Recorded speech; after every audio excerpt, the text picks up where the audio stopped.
Hello everyone, my name is Minisethi. I hope you all are staying healthy. Today we are going to talk about meaning and classification of public expenditure. So what is public expenditure? Public expenditure refers to the expenditure that is incurred by central, state and local government of the country for its administration, social welfare as well as growth and development of the country. Public expenditure refers to the expenditure that is incurred by central, state and local government of the country for its administration, social welfare as well as growth and development of the country. For example, expenditure on roads, education, public park and hospitals. We can classify public expenditure into different parts.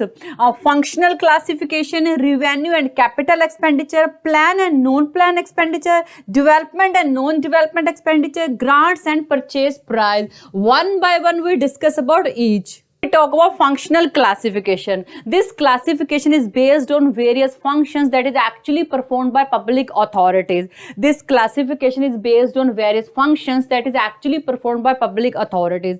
As we all know, government has to perform so many functions. For example, functions related to defense, agriculture, industry, social services, etc. And while performing these functions, government has to make some expenditure. It will call functional classification of public expenditure. Next is capital and revenue expenditure. Capital expenditure are those expenditure which either create asset of government or reduce liabilities of government. Means all those expenditure which are creating asset of government or reducing liabilities of government is called capital expenditure.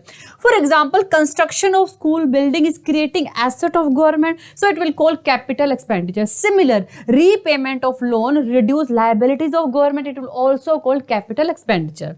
Next is revenue expenditure. Revenue expenditure are those expenditure which neither create any asset of government or nor reduce any liabilities. For example, when government give grants and subsidies to people, it will not creating any asset of government nor reducing any liability of government. So it will call revenue expenditure. Similar, when government is paying salary and wages to their employee, it is not creating any asset of government or nor reducing any liabilities of government. It will also call revenue expenditure. Next is plan and non-plan expenditure. Plan expenditure are pre-decided, pre-planned. As we all know about 5 years plan, in which government plans so many activities that it will do for next 5 years. For example, activities related to irrigation, energy and employment. And government expenditure on all these plan activities called plan expenditure. And non-plan expenditure are not pre-decided, not pre-planned. Or we can say that all those expenditure that we not include in plan expenditure, it is called non-plan expenditure. These expenditure government has to perform either it plan it or not. These are basically obligation of government. Or for example, expenditure on defense, expenditure on natural calamities, for example, earthquake, and expenditure on COVID is also example of non-plan expenditure. Next is development and non-development expenditure.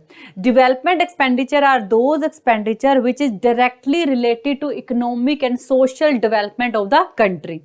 Development expenditure are those expenditure which directly related to economic and social development of the country. For example, expenditure on industrial development, expenditure on rural development, expenditure on education and health. These expenditure are directly related to economic and social development of the country. That's why it's called development expenditure. On the other hand, non-developed expenditure are those expenditure which are not directly help in economic and social development of the country. For example, expenditure on tax collection, expenditure on audit, expenditure on printing notes. These expenditure don't directly help in economic and social development of the country. Next is grants and purchase price. Grants are those expenditure for which government does not receive any services in return. Grants are those expenditure for which government does not receive any services in return. For example, expenditure on old age pension, expenditure on subsidies, expenditure on poor reliefs. For these expenditure, government does not receive any services in return. On the other hand, purchase price are those expenditure for which government receives some goods and services in return. For example, expenditure on wages and salaries of government employees. In these expenditure, government receives some goods and services in return. This is all about meaning and classification of public expenditure. I think you got it, and thank you so much for watching this video. Bye. Take care.